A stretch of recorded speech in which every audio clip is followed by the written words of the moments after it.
So I'm happy to introduce Jana Ndiaye Berankova, who is an architecture theorist and a historian, philosopher, writer, and a publisher. Currently a postdoctoral fellow at Columbia University's Institute for Ideas and Imagination in Paris. Her research focuses on the links between continental philosophy and the theory of architecture, on Marxism, on Central European and West African architecture, and the thoughts of Alain Badiou. She is an editor of Alain Badiou, Sometimes We Are Eternal, Revolutions for the Future, May 68 and the Prague Spring, and the issue Thinking the Infinite of Filozofski Vesnik with Jelica Šomić-Richa and David Rabouin. Her book of interviews with Alain Badiou, L'éclat de l'absolu, is scheduled for publication in 2024. And it also needs to be mentioned that she runs a non-profit publishing house called Suture Press. So, Jana, please. So, thank you so much. From Marseille, just to begin by perhaps introducing a bit of a context of this talk, from 2014 to, I don't know, perhaps 2019, when I was still a PhD student at Columbia University in New York, I have spent quite a lot of time doing relatively long interviews on philosophy with Alain Badiou. Each of these interviews was somehow dedicated to his masters, like Plato, Hegel, Sartre, Lacan, Althusser, Deleuze, and so on. And it was a very, like, a kind of a textual work trying to confront Badiou with, the work of different thinkers and to see where do we find conceptual intersections. And so I run this little publishing house, and although, we're a bit late on schedule and we didn't announce it officially as yet, we actually plan to publish these interviews in its first French edition as L'éclat de l'absolu in my own publishing house. So I brought you this in case you want to see. And I just printed this in the hotel, so at least I can give you the link of the website. And hopefully we plan to organize the first presentation of that book in Paris. However, while I was editing this book, which was my work mostly last year, I also happened to live, for different reasons, to live in Prague, where I was doing archival research on a thinker that has really nothing to do with Badiou, himself architecture theorist, art critic, Marxist, typographer and avant-garde organizer of the 1920s and to 1940s, Karel Tajge. And this made me study some of the aspects of the Freudo-Marxism of that period. There are all these authors now almost forgotten, like Zavish Kalandra, Bohuslav Brouk, and so on. So this is the reason what actually brought me to ask in this paper here. So if we talk about Freudo-Marxism, then what about Badiou's own Freudo-Marxism?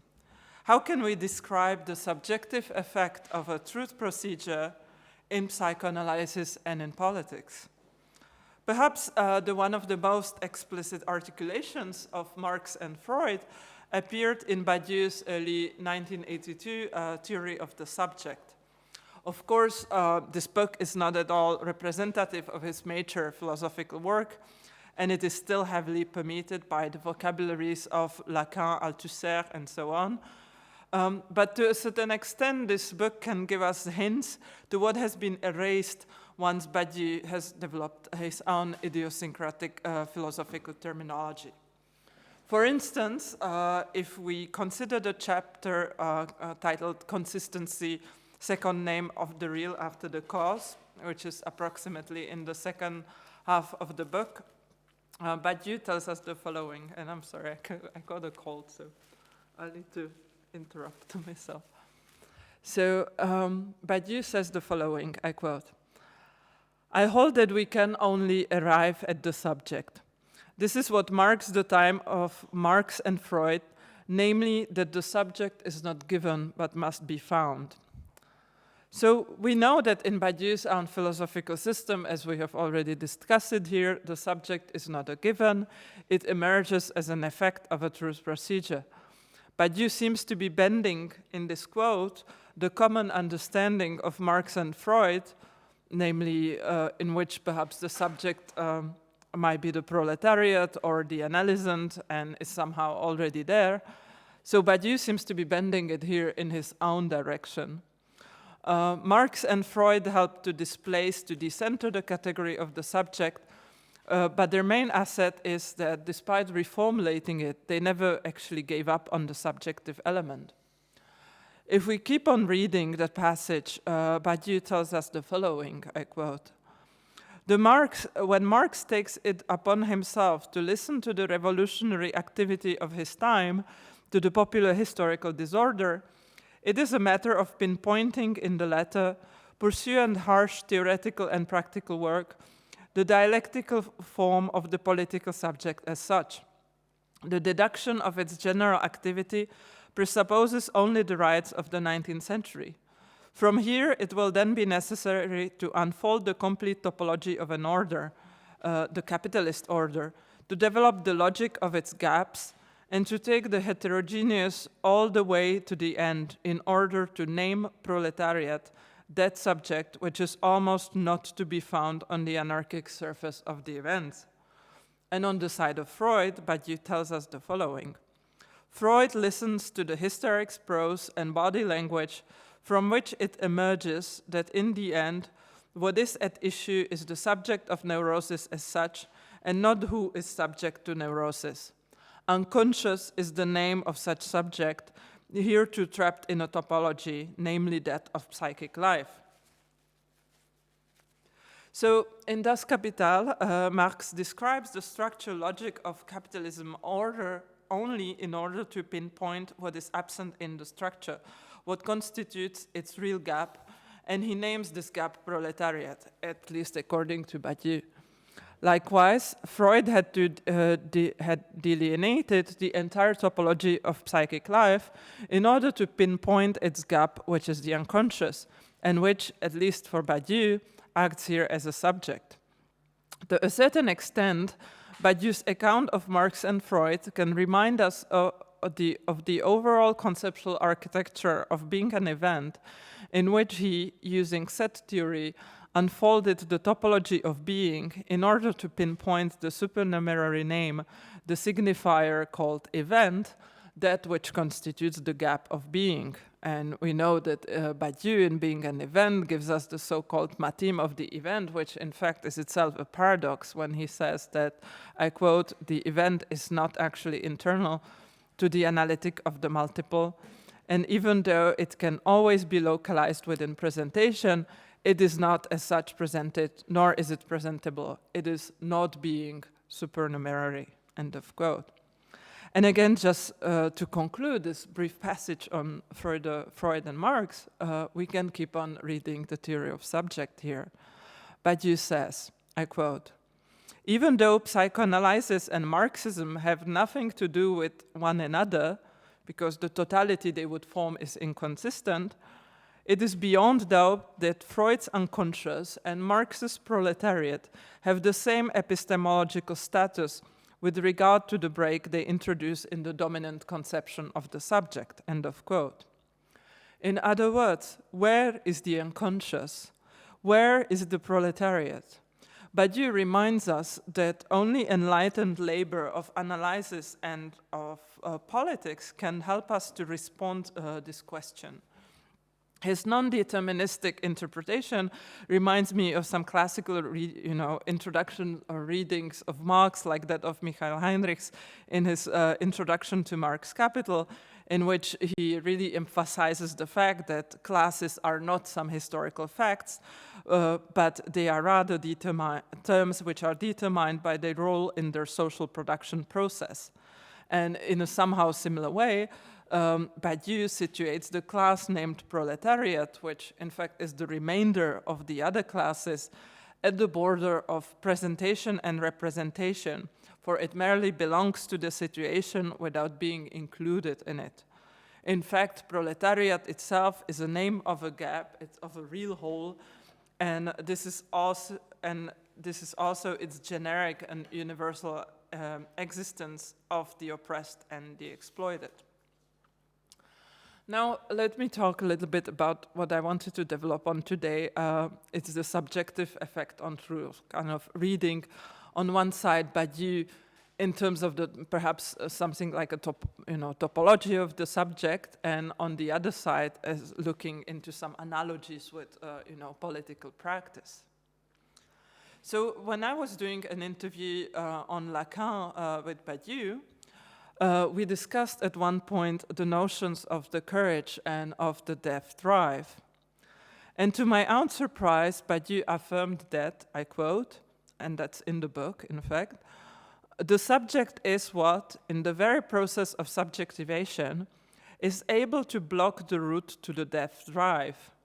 It is able to use courage in order to dominate anxiety and to subordinate the fixity of law to the becoming of justice.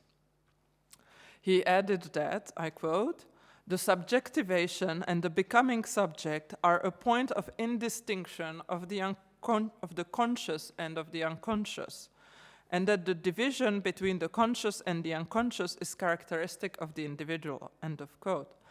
He also claimed, another quote, that when the individual becomes a subject, it is not that its unconscious would disappear or that it would become conscious, but that the general subjective registration uses both spheres at the same time. It operates simultaneously within the unconscious and within the conscious material, so that it makes no sense to make a distinction between the two, end of quote. So at the first glance, this surprising Badiou's response might evoke his discussion with Slavoj Žižek at the Théâtre of Aubervilliers, in which he proposed to replace the notion of the death drive put forward by Žižek by the term courage. However, this statement constitutes also a radical philosophical gesture whose goal is to question psychoanalytic terminology spanning from Freud to its more recent update by Lacan. Badiou's statement touches here upon the very core of his philosophical system, namely his critique of the finitude of the constructible and of Heidegger's being towards death. Freud introduced his speculative and metapsychological concept of the death drive in 1920 in Beyond the Pleasure Principle. His article was a response to Sabina Spielrein, who in Destruction as the Cause of Coming into Being, noted that in any individual there is a certain tendency toward self-injury, suffering, and pain that seems, I quote, thoroughly incomprehensible if we believe merely in the existence of an ego that only desires pleasure, end of quote. And Freud's famous text, which you all know, so I'm not going to go into much detail, but we can note that Freud's famous text indeed evokes the notions of repetition and of death. And repetition and death are in fact also two operators of finitude described in the first section of Badiou's Immanence of Truth. The repetition appears within the traumatic neurosis for Freud as well as in the repetitive character of child's game. Freud notes that in the traumatic neurosis, the patient is, I quote, obliged to repeat the repressed material as a contemporary experience instead of remembering it as something in the past, end of quote. Freud also highlights the inherently conservative nature of all living things by somehow turning the repetition into a principle governing all human life because, I quote, the aim of all life is death, and looking backwards, the inanimate things existed before the animate ones. And as you know, he also famously describes the pleasure principle as linked to the repetition and thus also to the death drive. It relates to a function whose goal is to put the entire animate apparatus in a state of calmness, deprived of excitation, a so-called state of nirvana. In fact, we could say that Freud's article presents a sort of a mise en abîme of the repetition, which is one of Badiou's operators of finitude. From the first repetition, which is that of the Freuda or of the traumatic neurosis, Freud speculatively infers a second repetition, namely the death inherent to all living things. This repetition can remind us of what, in his mathematical ontology, Badiou describes as the discrete infinite, or omega, which is the smallest form of infinite that corresponds to the inexhaustible and repetitive nature of a series of prime numbers. In fact, omega can remind us of the bad Hegelian infinite, which is defined by its relation to the finite. It is the potential infinite, the l'infini, written as one finite, rather than the true actual infinite, infini actuel. However, Georg Cantor demonstrated that the power set of omega, in other words, the set of all real numbers, or the continuous, is necessarily bigger than the discrete infinite. Since Cantor, the set theory has departed from the conviction that there is not only the smallest countable infinite omega, but that we can also conceive an entire hierarchy of different forms of actual infinities that are not related to the repetition of the finite. In other words, there is something that transcends the repetition. It is for this reason that in our interview on Lacan, Badiou highlighted that the infinite transcends the series of the prime numbers because it is, I quote, what does not succeed to anything, and it constitutes the real of a formalization, which is linked to an operator of succession in which this infinite cannot be formalized. This infinite is not formalizable. It can be formalized only in, I quote, a theory that would be larger than the one of prime numbers. In his writings, Badiou describes how, in a truth procedure, the subject incorporates the actual infinite of a truth whose name, pronounced in a future anterior, can be described as an uncountable ordinal, whose name is a hypothetical recollection of the points that are connected to an event. However, it would be difficult to find a similar form of infinity in Freud's article, because the psychoanalyst describes the subject as structured by its various repetitions and divisions. And by the way, the actual infinite is also lacking in Lacan's writings. According to Badiou, Lacan remained pre-Cantorian. He denounced the uncountable infinite as a mythical object or as imaginary object. Although a psychoanalytical cure constitutes a new formalization of a subject, it remains too closely connected to potential infinite or to repetition. This absence of the actual infinite, infini actuel, in psychoanalysis relates to the different meaning of the word subject in the psychoanalysis of Freud and Lacan and in the philosophy of Badiou. In psychoanalysis, the subject contains the void.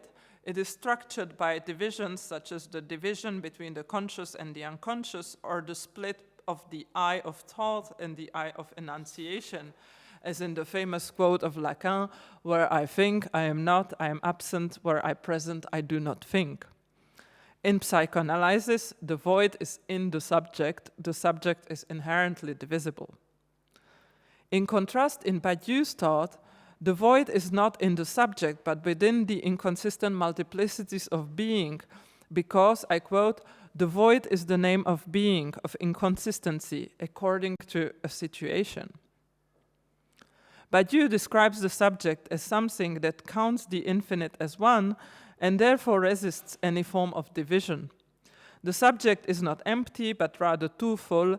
It is sealed by the operation of an infinite truth procedure. It results from the count as one of the infinite. What Badiou describes as singularity is precisely linked to the incorporation of the infinite within the finite existence of a subject. To sum it up, what psychoanalysis describes as a subject would be a mere individual for Badiou. The individual is inherently divisible, split, while the subject reminds of what Badiou described in The Immanence of Truth as the infinite superior to the countable and homogeneous for the partition. And again, I will not go into technical details here because that's quite complicated, but for those who know this book, we could say that the structure of the subject in fact resembles to what Badiou describes in this book as the Ramsey cardinal. The subject maintains itself in its existence by in fact resisting the attempts to divide him or her into finite and separated parts. Any oppression, any ideology can, in my view, be defined as an attempt to divide and split the subject. A good example of this process could be the way in which, for instance, the consumer society and its omnipresent spectacle seeks to introduce itself within the split or the Spaltung that is present within the individual to grasp its unconscious drives and fix them to a given object commodity. Perhaps the only political role of psychoanalysis could be that by trying to free the individual from its multiple neurotical repetitions, it makes him or her more capable of hosting a truth procedure. In other words, psychoanalysis is only a temporary solution in the absence of an event. A psychoanalytic cure cannot replace a truth procedure, but it can liberate the individual from its neurosis and from its problems with the death drive, so that he or she can accommodate a truth and become a true subject. Let me now return to Badiou's statement in our interview, according to which, when an individual becomes a subject, the general subjective inscription operates simultaneously within the unconscious and within the conscious material, so that it makes no sense to make distinction between the two. The subjectivation, or a truth procedure more generally, realizes a certain alignment of the conscious and the unconscious, a count as one of inconsistent multiplicities of the unconscious. In fact, we could say that the relationship between the conscious and the unconscious in a truth procedure is analogical to the relationship between the attributes and the absolute that Badiou explained in The Immanence of Truth by using the mathematical apparatus of non-trivial elementary embedding. And again, I cannot explain this Badiou's mathematical apparatus here in much detail, but more generally, let me just remind that Badiou speaks in The Immanence of Truth about the fact that the absolute, I quote, remains separate from truth, in which it is nonetheless expressed, Spinoza, or in which it participates, like in Plato. In fact, the non-trivial elementary embedding could be a model for the alignment of the conscious and of the unconscious that happens in a subject during a truth procedure. The conscious cannot be identical to the unconscious, otherwise we would risk falling back into the paradigms of the ego psychology that have been denounced by Lacan. However, the conscious can be embedded within the unconscious in such a way so that there is a certain isomorphy between the conscious and the unconscious. The connection of these two spheres of human psyche is what constitutes the singularity of a subject. A subject is a finite place of reception of the infinite. In other words, the subject is not divided, but sealed by an infinite and universal truth procedure that enables him or her to resist any operation of finitude. By connecting the subject to the infinite, a truth procedure liberates the subject from its subjection to the death drive. A truth procedure is always an affirmation of the courage of the infinite. The death drive is not completely abolished, but it loses its power thanks to the dialectic of the finite and the infinite, in which the subject establishes a connection or disconnection between a given set and the surnumeric name of an event, in which he or she embeds its existence in a truth, in an attribute of the absolute. In fact, Badiou himself noted in our interview that, I quote, "When we are in the procedure of subjectivation, the enthusiasm and the affects linked to this procedure, such as political courage or joy of love, are signals of the fact that we are not stuck anymore within the conflictual relationship of the conscious and the unconscious." Therefore, using some of the Freud's terms, we could describe a truth procedure as follows.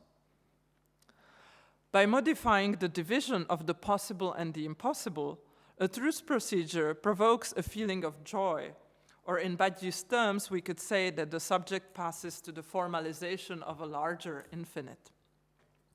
By making the impossible possible, the truth procedure pushes the boundaries of the reality principle and extends the sphere of the pleasure principle.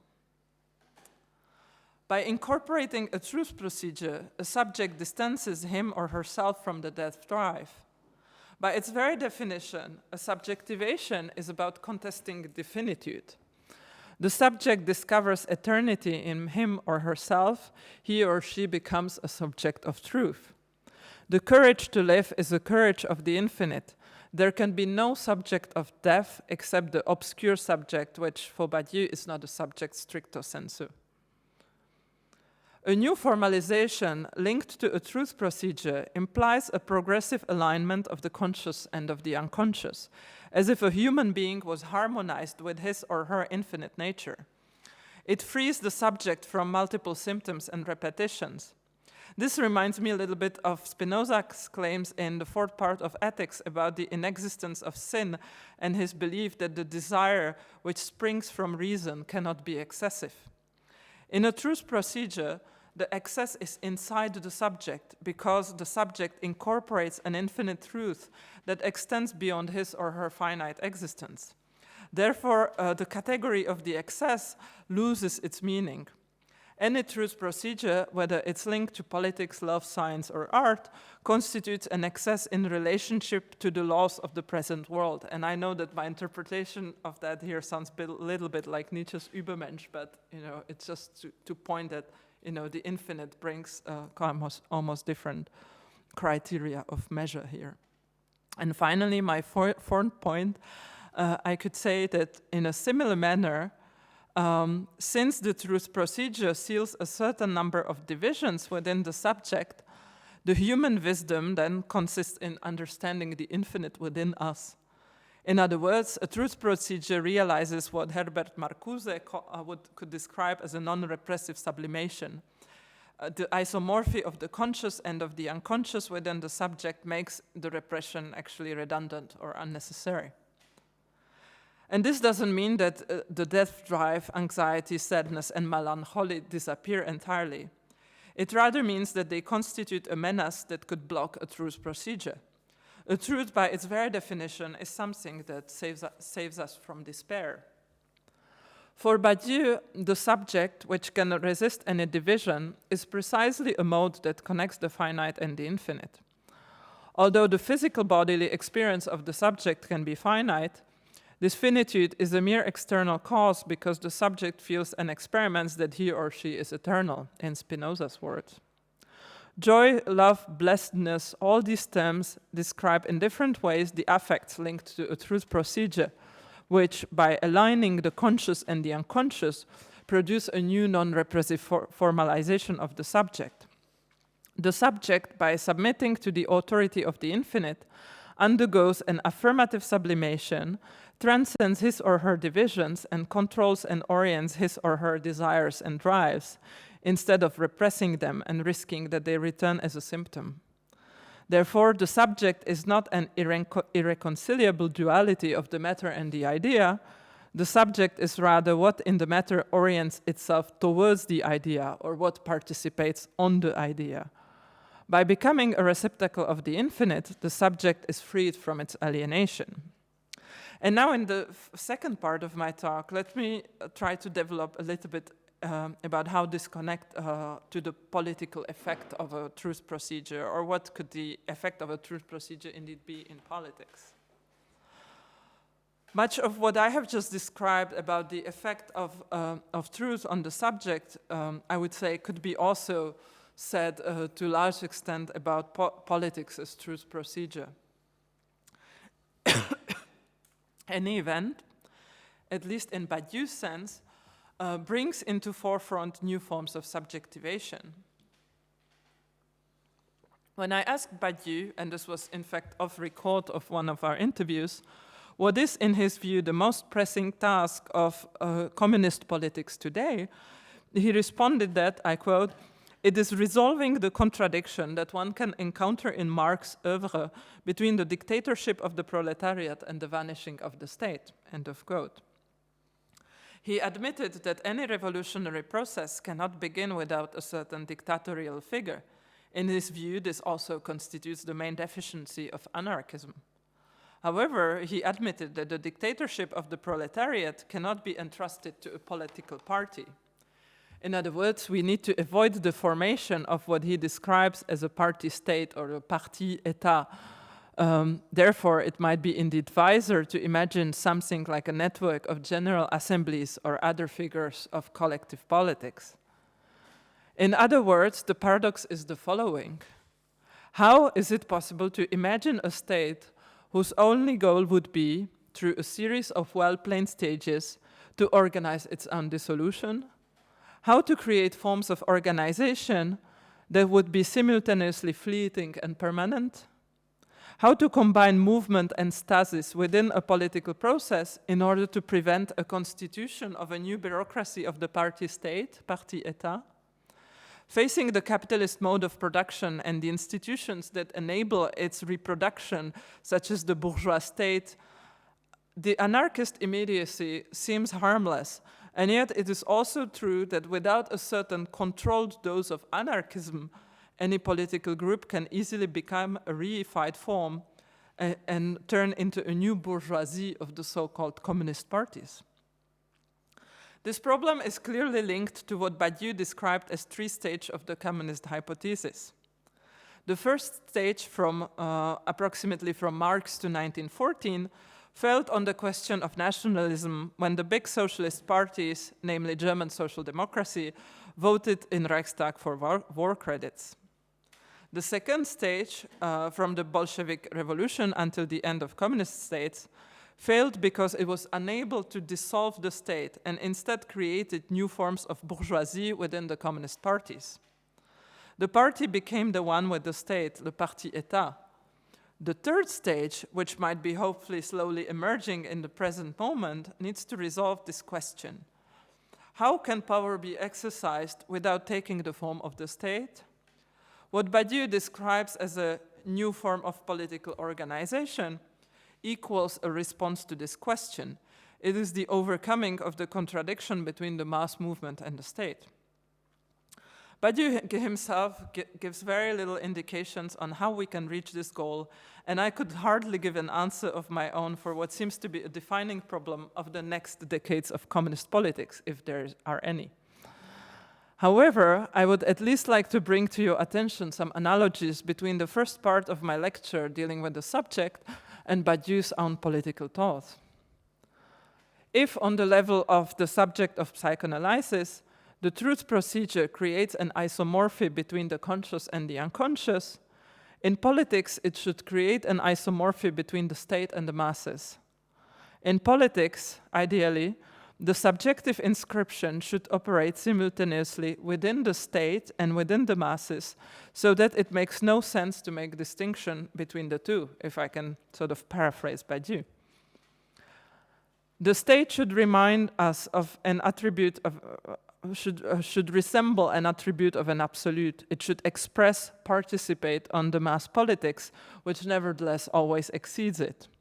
This problem has been already discussed in the history of Marxism, for instance, by the staunchly internationalist Rosa Luxemburg in her 1906 paper, Mass Strike, Party and Trade Unions, where she vehemently criticized the party bureaucracy and devised the theory of the mass political strike, a revolutionary and hardly controllable action of the masses that can last over decades.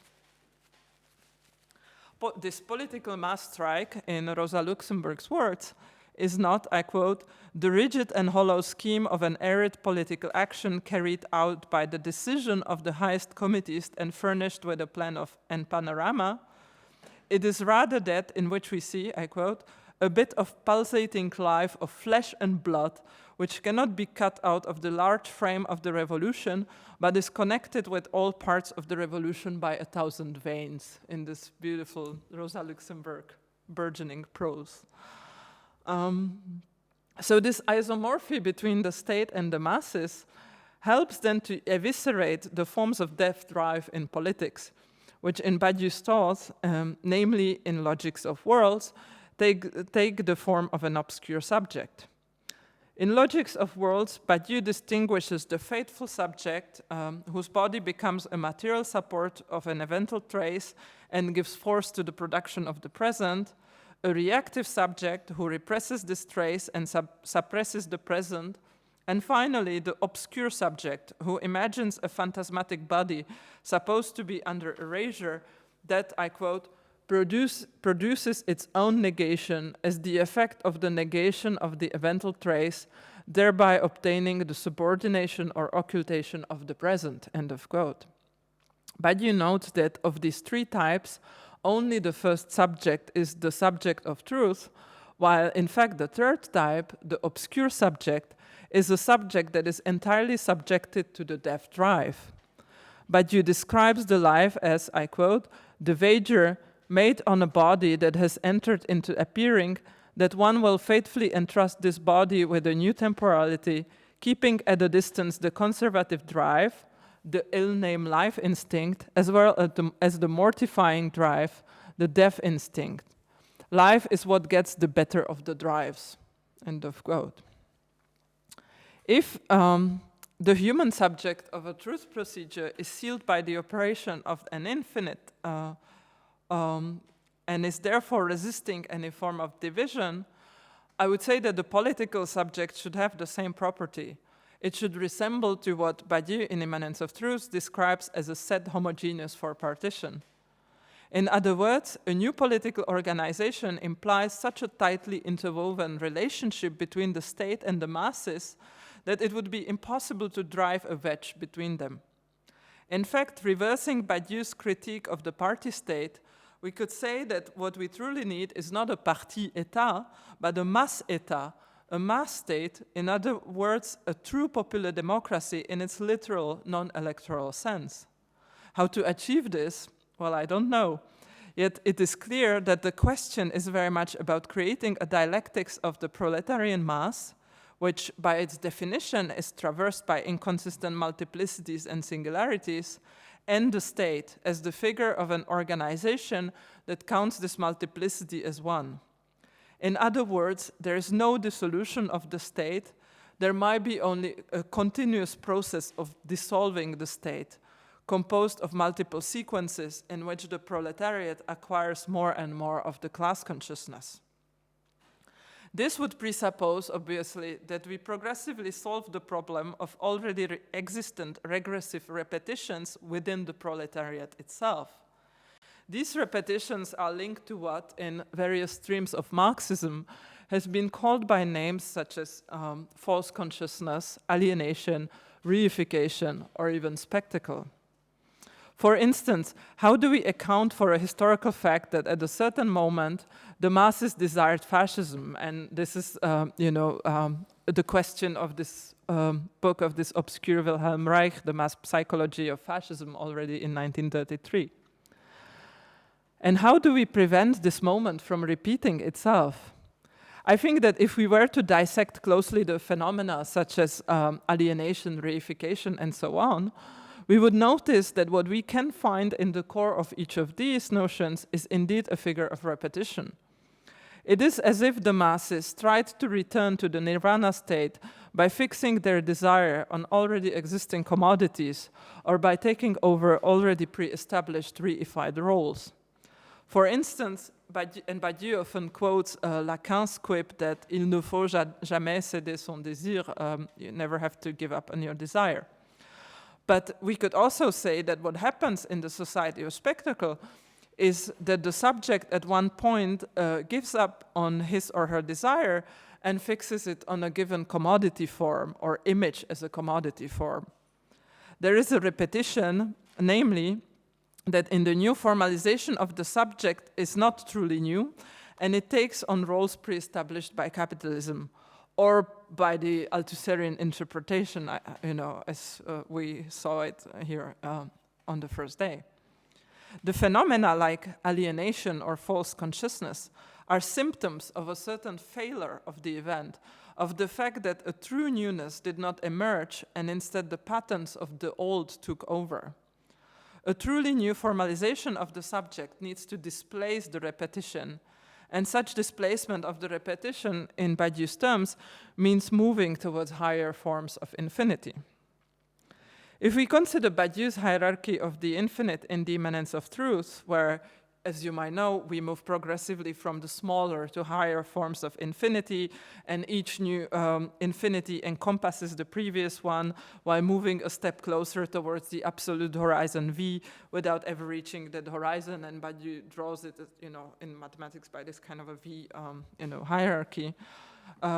We see that the only repetition that a truly revolutionary communist politics allows is a dialectical one, the one in which we move progressively towards higher and higher forms of infinity, and politics, for instance, therefore becomes more and more universal. This progressive, ever-increasing movement is a movement towards what Marx, in the chapter on the Trinity formula in the 3rd volume of The Capital, described as true realm of freedom. I quote here Marx: "In fact, the realm of freedom actually begins only where labor, which is determined by necessity and mundane consideration, ceases. Thus, in the very nature of things, it lies beyond the sphere of actual material production," end of quote. And a little bit farther, Marx tells us, I quote, "Freedom in this field can only consist in socialized men, the associated producers, rationally regulating the interchange with nature, bringing it under their common control instead of being ruled by it as by the blind forces of nature, and achieving this with the least expenditure of energy and under conditions most favorable to and worthy of their human nature. But it nonetheless still remains a realm of necessity. Beyond it begins the development of human energy, which is an end in itself, the true realm of freedom, which, however, can blossom forth only with this realm of necessity as its basis. The shortening of the working day is its basic prerequisite," end of quote. In other words, we can see that already in Marx there is a telos, and a telos that we seem to have lost in the era of so-called end of great narratives, which is a movement to an ever greater and increasing realm of freedom. And by the way, this is also something that, for instance, in the interwar Czechoslovakia, inspired certain Marxist avant-garde theorists like that Karel Tajge that I just mentioned, who spoke about the ever-increasing realm of freedom within art and within life. However, Tajge understood it as a movement from figuration to abstraction, which, from today's point of view, seems incredibly reductive. But for instance, also in his Serialist period, he also dreamt about the realm of freedom in a more psychoanalytic sense, as freeing the subject from its various inner repressions. And he also spoke about the life as an all-embracing poetry, a life that would become poetry once the human prehistory, in Marx's senses of the word, finally ends. These figures, like Tajge or other Freudo-Marxists of that period, might be historically conditioned and linked to the debates, such as the one on the conservative culture politics of the communist parties in the 1930s. And yet, if we analyze them closely in their historical context, with Badiou's ideas in mind, we might notice that some of the ideas that they put forward already translate the fact that only a truly new formalization of the subject can abolish the repetition. This is perhaps why the left avant-garde spoke in such detail about the need to create a so-called new man. And while they might have failed to create one, because the whole question being how to create a new man from the old one, this problem points to the fact that the truth procedure of communist politics cannot forego also a new formalization of the subject. And to some extent, in fact, we could play with Badiou's 3 stages of communist hypothesis and kind of reformulate them and say that if the first stage failed in 1914 on the question of nationalism, and the second indeed failed on conservative cultural politics in 1934, when Andrei Zhdanov endorsed socialist realism as the official style of the Soviet culture at the first Congress of Soviet Writers. Or perhaps, I don't know if 1934 would be the right date here, because of course even the socialist realism ultimately died, and 1960s brought a great deal of artistic experiments and new modes of lifestyle.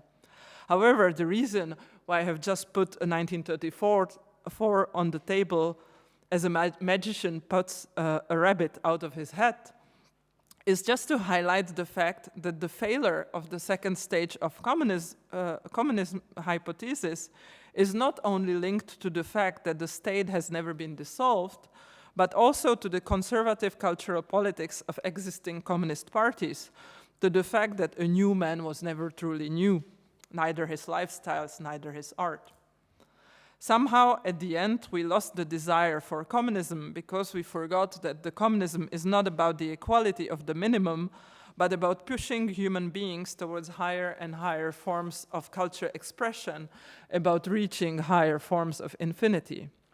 And of course, if I told this to Badiou, I can imagine that he would object, saying that, in fact, conservative cultural politics is only a correlative byproduct of the reign of the party state, parti état, which, of course, cannot unleash the infinity of the artistic creation of the masses, but rather tries to keep it under its control. And in fact, Badiou might be right, but I'm just trying to highlight this fact that really the political is the subjective. And, you know, I still remember the story.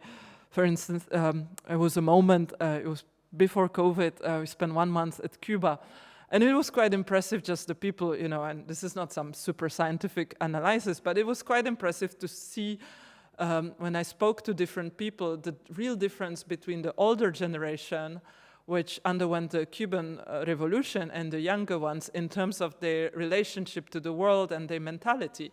For instance, the older generation was so informed about anything, what was going on in the world politically, and were ready to take positions on that, which, you know, is not something that I could, you know, tell about the younger ones. It was quite impressive. One could almost imagine that there was almost a subjective, you know, really restructuring of the subject that kind of came with the event.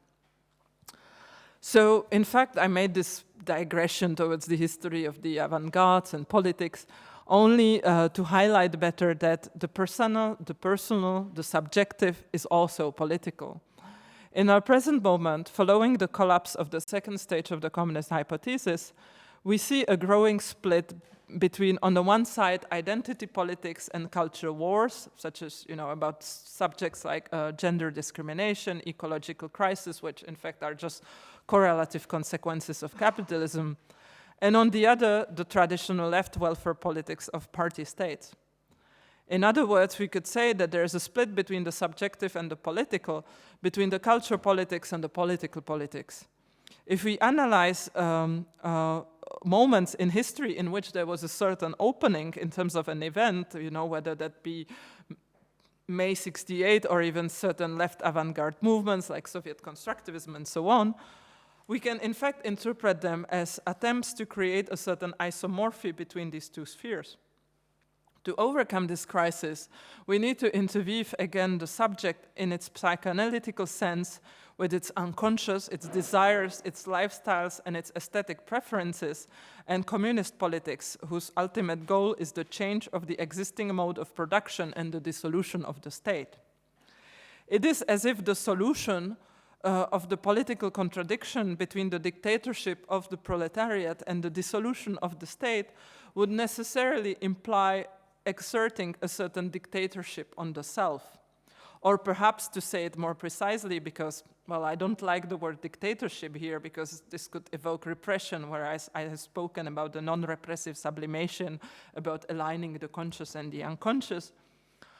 We could say that solving this contradiction implies exerting a certain power on the self. In other words, it requires a new formalization of the subject, or if we use the old-fashioned avant-garde vocabulary, the birth of the new man that would move us towards a higher form of infinity. And that's it.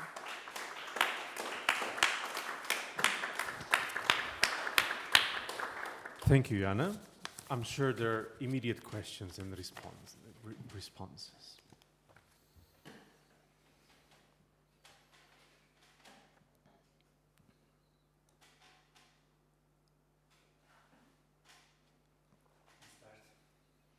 You start.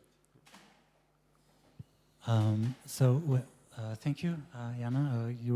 When you were talking about the this sort of affective dimension of the truth procedure, I was reminded of a remark Badiou makes in his book on happiness, where he says that, I think he discusses Kierkegaard, if I'm correct, I forgot a bit, but he says that there is a certain necessary measure of suffering that the subject has to experience in order to be capable of, entering the truth procedure, or maybe more precisely that there's such a measure of suffering because the individual is being pulled out of, their individuality into this becoming of the subject, basically. So, in that sense, I was wondering if, what you said at one moment about psychoanalysis, sort of curing you so you can then become a subject. Maybe it's better to leave you alone. So there's this necessary dose of suffering happens. But on a more serious note, what I tried to say was that perhaps, talking about the effect of truth procedure on the subject, in a sense, is, there, in a certain sense, there is no subject, of course, before the truth procedure. So can it really affect it, apart from putting it, to life, sort, in a sense? And then to return to what I started with, there was, the usual leftist kind of critique of, a certain kind of psychoanalysis is that it sort of tries to, of course, this does not apply to proper psychoanalysis, but, there's this objection that it normalizes people, which makes them less, less receptive to the edge of the void, but you would put it, whatever is in the situation where marks the space where an event might happen. So I was thinking about those things, listening to the first part of your paper. Yeah, so about the suffering, I don't know. I think maybe it's also because we're in such a perhaps dark times that somehow, by writing this, obviously Badiou talks about the anxiety, the anxiety that's always a kind of necessary byproduct of, any truth procedure. The fact is, however, we know that, I just wanted to highlight that the truth procedure is something positive. It doesn't mean that there's no anxiety. It doesn't mean there's no suffering, but somehow it's, at the end there's almost I was kind of reframing it, saying that it's almost like a victorious, procedure, because once the anxiety takes over, it means also the procedure kind of logically ends, So there has to be something, positive in itself, really affirmative in if we use Badiou's words, but maybe I'm just sort of self-convincing myself, but I still don't think truth procedure is a torturous process that would be devoid of happiness. That was on your first remark. The second, what was the second? Can you remind me? Can the truth procedure really affect the subject if the subject doesn't exist? Yeah, no, that's true. I think the way how I reframe it is also a bit of a provocation. I think the problem, obviously, as we often encounter, when you work on Badiou, it's such a complete philosophical system that how do you say something new, really? Because he has already said most of it, So in a way, you kind of try to.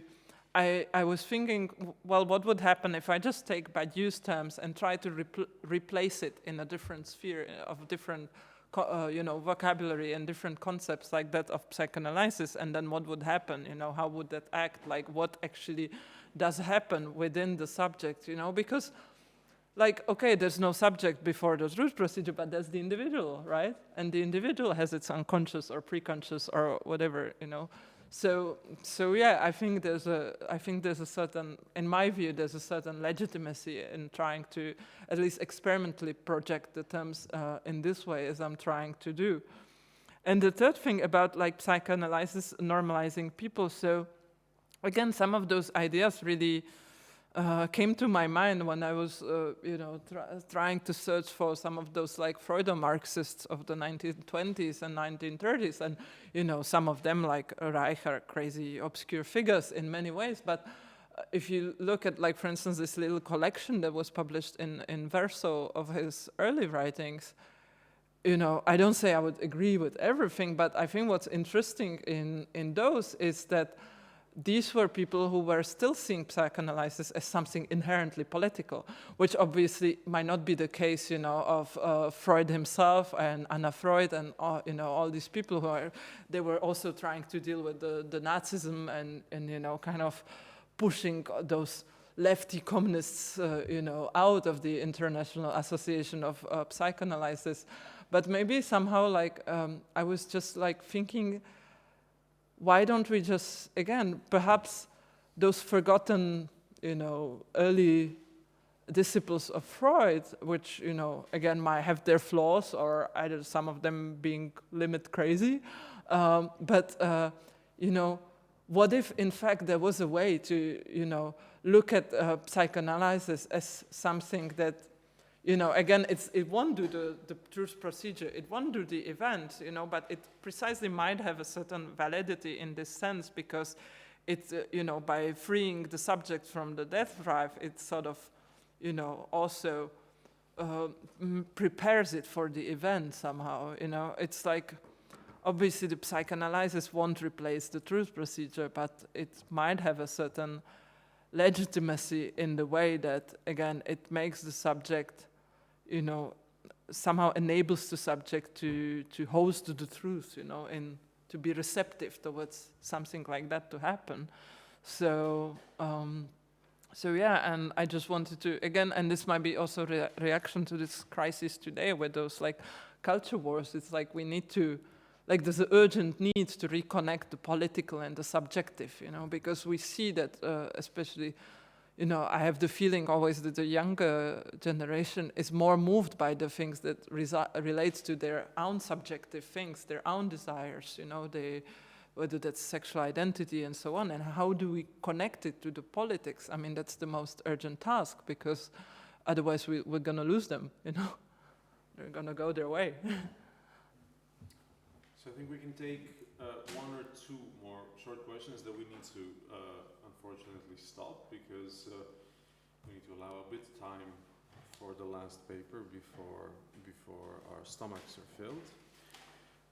So Jan had a question, and did someone else have we can take two questions at the same time. Yeah, thank you. I've a short, I don't know what remark, question, something, because you mentioned the, is it working? Yeah? Yeah, okay. It's too late.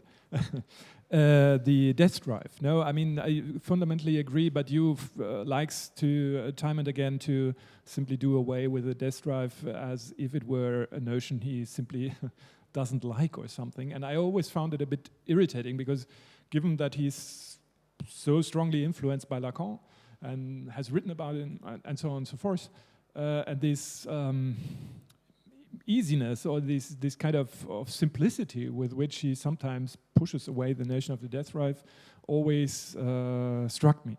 And I was wondering, and so, I mean, this is going to be a question, what do you think about it? It's the end. And I was wondering in the end then, because it somehow, it has a continuation, because you have some Lacanians of Slovenian provenance, for example, who seem to be quite happy about this, that Badiou doesn't work with the death drive, and therefore there's a split between the Lacanians and Badiousians, and somehow, but then the entire story to me seems a bit somehow misled, because I still have the impression that Badiou is actually not talking about the same when he says death drive, and that he's not really misinterpreting Lacan, but he's, I mean, not the same doesn't mean it's two different things, but rather he's against it because he's an affirmative thinker, and he thinks if somebody says death drive, it has to do something about death, and this is what he doesn't like and what he rejects. But then on the other hand, there's much more about the death drive to say, which is not simply negative, but has an affirmative moment, even in Lacan, talking about repetition. And so I'm wondering, to cut it short, what you would say, I mean, in how much is the death drive in Badiou's understanding and Lacan's understanding really the same, or where does it start to become a bit different? And second part, very much short, because you told us to be short, and I'm trying to be short, is about the state, because I was wondering, highlighted let's say the upcoming the upcoming moment of communism.